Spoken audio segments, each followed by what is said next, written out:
वक्फ का मतलब है देवोत्तर, भगवान को, खुदा को समर्पित। खुदा तो सीधे आके जमीन पे रहता नहीं है, वो जमीन पे रहने वाला चीज भी नहीं है। वो खुद ही कहते हैं कि काबा के ऊपर 7वें आसमान पे रहता है। मुसलमान एक तरफ सौगाते मोदी ले रहे हैं, तो जब सौगाते मोदी हाथ फैला करके आप ले रहे हो, सेवैयां बना के खा रहे हो, तो ये भी तो सौगाते मोदी ही है। लॉ एंड ऑर्डर की दृष्टि में हिंदू मुस्लिम नहीं होता है, लॉ एंड ऑर्डर की दृष्टि में दंगाई और निर्दोष होता है। देखिए, वक्फ जो है वो राजनीति की ही देन है।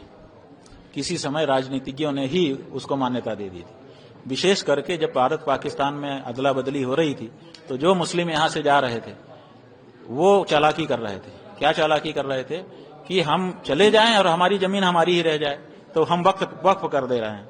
तो बताइए, तो आप जा रहे हैं तो वहां जाके हिंदुओं की प्रॉपर्टी पे आप काबिज होंगे, तो आप यहाँ तो अपनी छोड़ के हिंदुओं के लिए जाइए। तो ये हिंदुओं के लिए छोड़ी जो जगहें थी उनको वो वक्फ कर गए, और वक्फ कर करके उस पर बोर्ड के माने मुसलमान ही काबिज हो गए।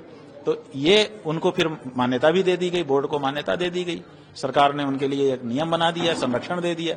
तो ये राजनीतिक संरक्षण के कारण वक्फ बोर्ड के बाद इतनी संपत्ति आ गई, जबकि उस पर अधिकांश पर हिंदुओं का दावा था, क्योंकि जो पाकिस्तान की ओर से हिंदू आए थे उनको उस जगह को आवंटित किया जाना चाहिए था। अब हो गया।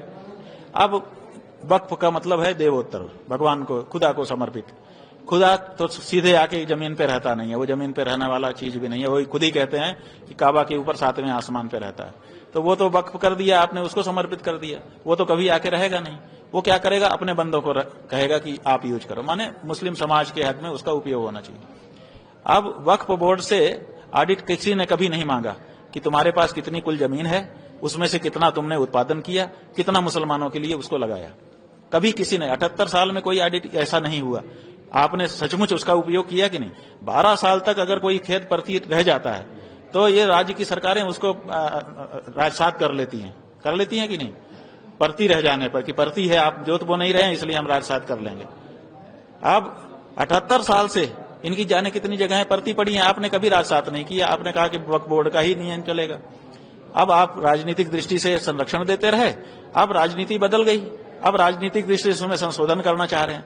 संरक्षण भी राजनीतिक लोगों ने किया, संशोधन भी राजनीतिक लोग कर रहे हैं। मुसलमान ही इसमें कहीं ना कहीं कारण है।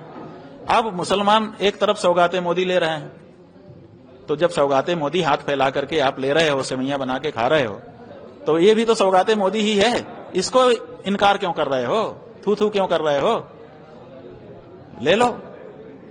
तभी तो मुर्शिदाबाद जैसी घटना हो रही है। भाई, मुर्शिदाबाद जैसी घटना कोई भी करे, मुर्शिदाबाद जो है, देखिए ये जब लॉ एंड ऑर्डर का सवाल आ जाता है, उसमें जब कोई मुस्लिम हिंदू कहता है तो हमको बिल्कुल समझ में नहीं आता।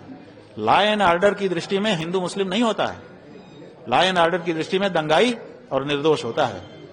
तो अगर दंगाई चिन्हित करके पकड़ लिए जाए और लटका दिया जाए, माने कड़ा दंड दिया जाए, रूह कांप जाएगी।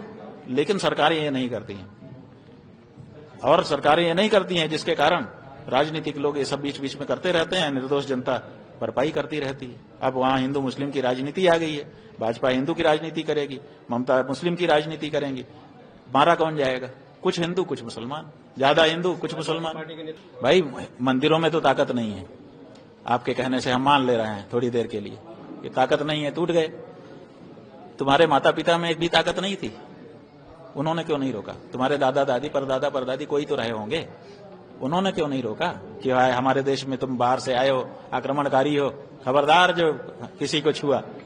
हम तो मस्जिद को भी बचाते हैं, आप तो सबको बचा रहे हो ना, तो आपने मंदिर को क्यों नहीं बचा लिया? आप तो राजनेता हो, आपकी दृष्टि में तो सब होना चाहिए।